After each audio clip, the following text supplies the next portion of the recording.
I got a question from the audience. It's a question that's come up in my personal life, I guess, as well as my professional life or scholarly life or education, what have you, many, many times.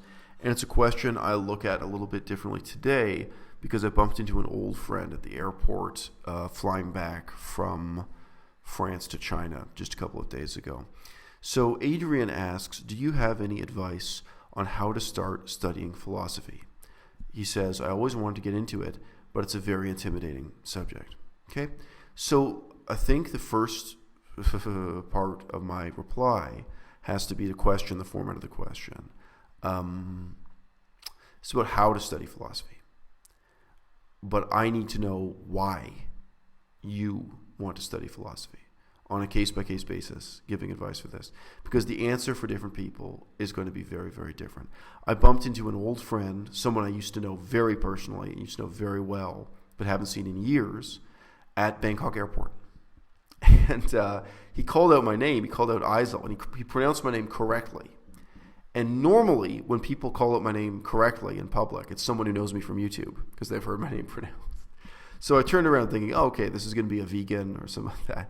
But no, it was somebody who knew me from real life, and he has nothing to do with veganism and nothing to do with, my YouTube persona or what have you. I said, oh, wow. So it was this old friend of mine who I knew well. And, we tried to get caught up talking for about half an hour there in the airport. And one of the big changes in his life, he explained to me, is that fairly recently he had started reading philosophy, by which he meant the big names in Western philosophy. He had started reading Nietzsche and Heidegger and, names that carry some clout in terms of Western academia. But if you were to ask the question, why did he start reading philosophy? His answer was, as he told me proudly, that he believed studying philosophy made his life better, that it improved his own enjoyment of life.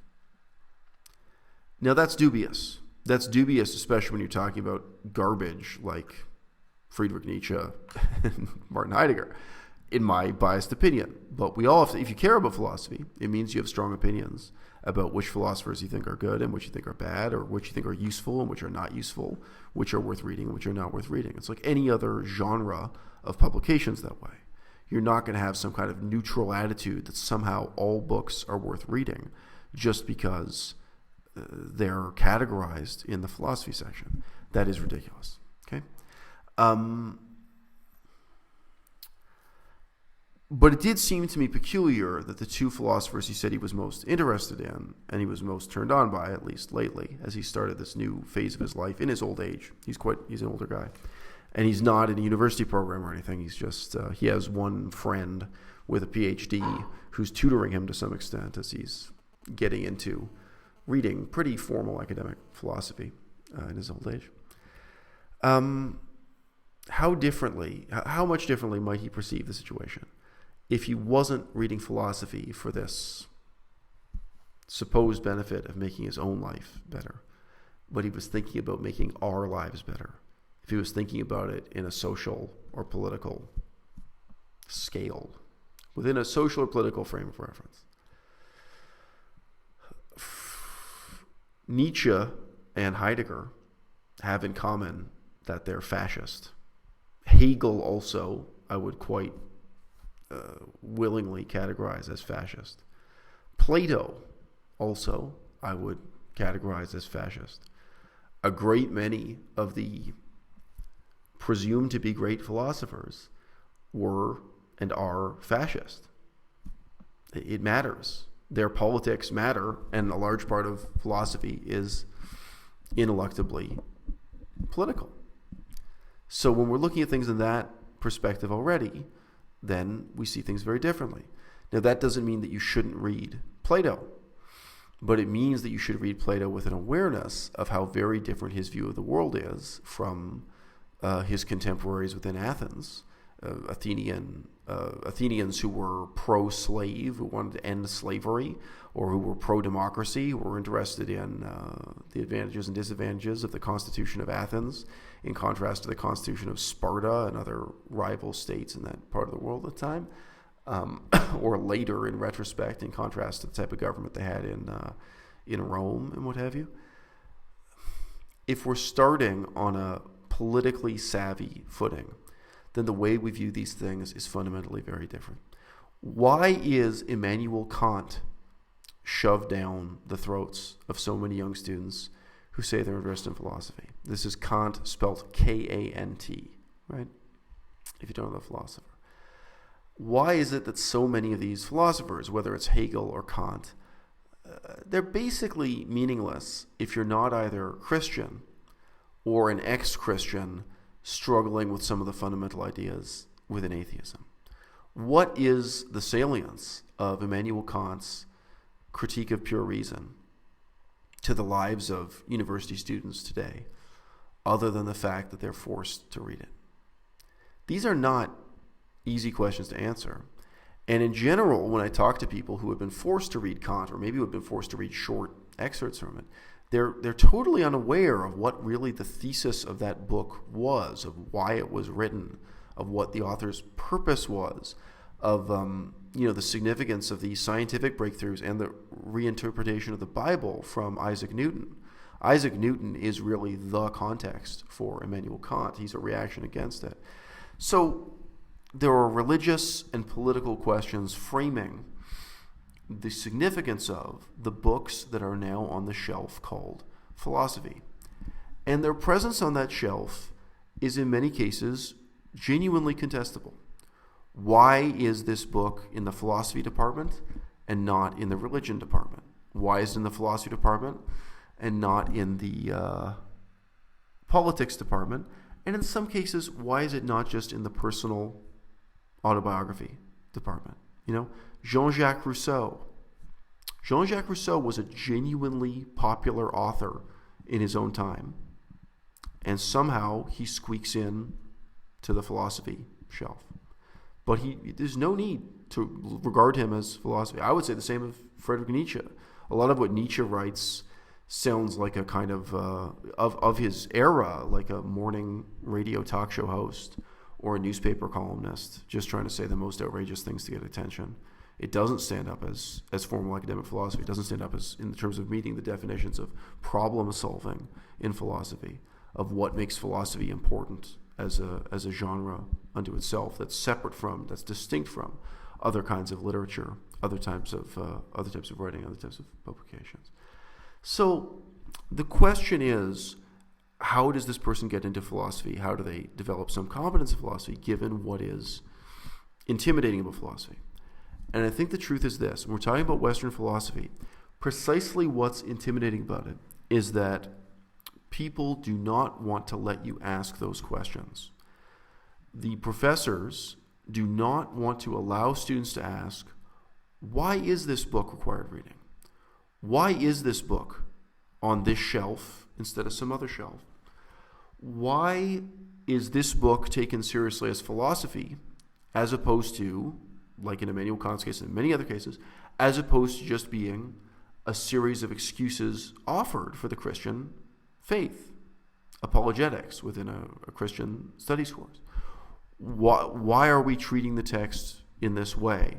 And in many cases, why are we abstracting from the text a few special sentences and reinterpreting them and making them into kind of formulas and blowing them out of all proportion in terms of their importance and influence on the rest of philosophy and what have you? I regard modern European philosophy as a tremendously weak tradition. I'll tell you why. I'll put this in a bit of a human context.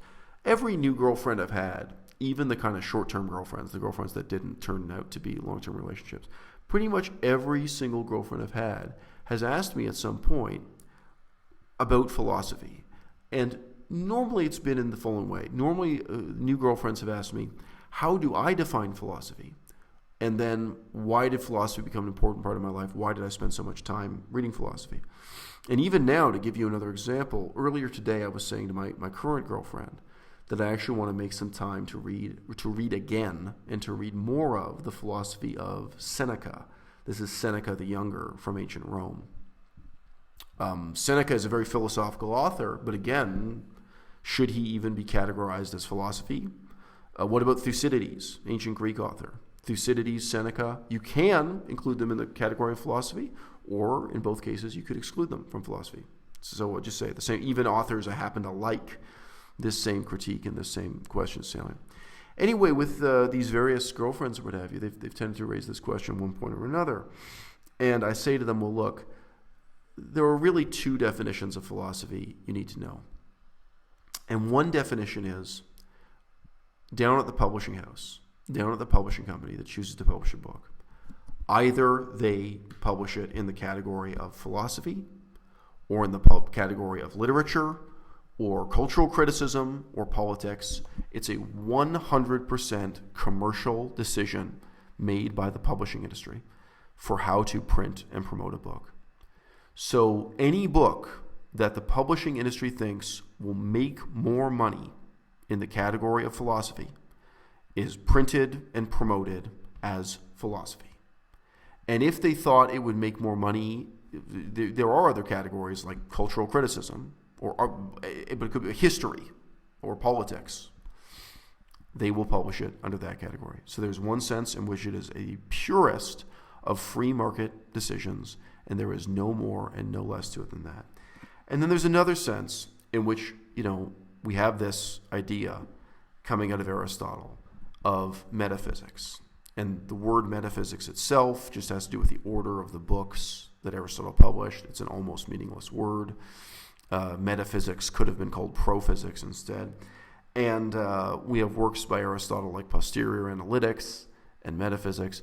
And we have this sense, definitely from Aristotle, that when we talk about philosophy, what we're talking about is fundamentally different from any other genre of literature, any other category that the publishers handle, because we are dealing with problem-solving methods. That ultimately, this is what makes Aristotle's discussion in metaphysics or posterior analytics different from other categories. And then at a certain point, we have enough discussion of problem-solving methods that we turn around and look back on them, and we get into comparing and contrasting. We get into the comparative analysis of the problem-solving methods themselves. So thus, for example, a philosophical approach to ethics is not merely interested in questions of right and wrong or questions of what to do. What am I going to do about this problem? It's an ethical problem. We can talk about that in a non-philosophical way that simply comes to an answer. Here's what we got to do. But when we talk about it philosophically in this sense, then we're also genuinely interested in the problem-solving methods. What methods did we use? What series of steps? What kind of reasoning did we use to arrive at that conclusion? For example, about ethics, about good and evil, what something we're going to do or not do, something we're going to do or we're going to refuse to do. And maybe it's even worthwhile for us to answer the same question multiple times to come to the same conclusion through different problem-solving methods, and then to look back and compare those methods. In this, I fundamentally agree with the approach of Karl Popper. And many people criticize what I say about Karl Popper, but hey, it's great anyone pays attention to what I say about Karl Popper. He's not a particularly popular philosopher, but I have a couple of videos talking about the philosophy of Karl Popper here. So yeah, there is this sense of taking methodology seriously and of problem-solving methods, transforming how we think and how we engage with problems, thus philosophy being different from any other category. Okay, so let's come back to the question being asked here. How to approach philosophy. You've got to be honest about yourself. You've got to be honest with yourself about why you want to study philosophy. Is it just that this category is praised, that it's regarded culturally as something lofty and fine that you aspire to be equal to?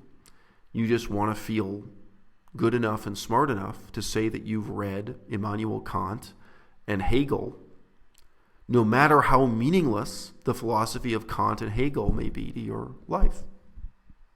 Is that what's going on? I'm not saying it is the person answering. I don't know, the person asking this question. Is it just that you want a certain kind of social status that comes from being able to say that you have read Plato and Aristotle and Thucydides and Herodotus? We can add some more names from ancient Greece and Rome if you like. Seneca and all the rest. Is that what it's about? Is there a problem you're trying to solve? Do you have a political interest, a social interest, a personal interest, an ethical interest? When I first discovered Buddhist philosophy, one of the things I said to a very skeptical colleague of mine was, look, in terms of philosophy, discovering Buddhist philosophy is like suddenly opening up a kitchen drawer you'd forgotten about and finding this amazing jumble of forks and knives and screws and hammers, all kinds of different tools. This is kind of drawer of all these marvelous problem-solving tools that you forgot you had access to, And I remember that for her that was a striking and useful image. Buddhism not as a single problem-solving method, but as containing all these, wonderful, vital problem-solving methods in philosophy. And if you'd been working on just European philosophy, then a lot of those tools you'd maybe forgotten about, you hadn't seen them around in a long time, or maybe you'd never seen it all. So, yeah, I think that is enough of an answer here, even though I'm maybe just giving you a warning. You can do it. There's nothing inherently intimidating about reading the ancient Greeks. And once you've built up your confidence reading the ancient Greeks in English translation, I think, you should be willing to question for yourself, why are these books in this section presumed to be important, meaningful, or presumed to be philosophy at all? And you have to have the self-confidence to come to your own answers. And then ultimately, you have to have the self-confidence to both seek out new sources and to prune your own reading list, where you decide after a certain point, hey, you know what? It doesn't matter that Immanuel Kant is on the required reading list. I'm not interested in these questions of Christian apologetics. I'm not interested in a deeply Christian response to Sir Isaac Newton. That's just not meaningful to my life. Or maybe I'm not interested in an author who's openly fascist, making excuses for the government of Prussia and for why Prussian fascism was superior to British democracy. It's a huge part of the philosophy of Hegel. Most people don't want to be honest. Most people do not want to be honest with university students about that, the political elements of these things. Be honest about why it is you're reading these books. And when you decide not to read these books, have the honesty and self-discipline, to keep track of that too.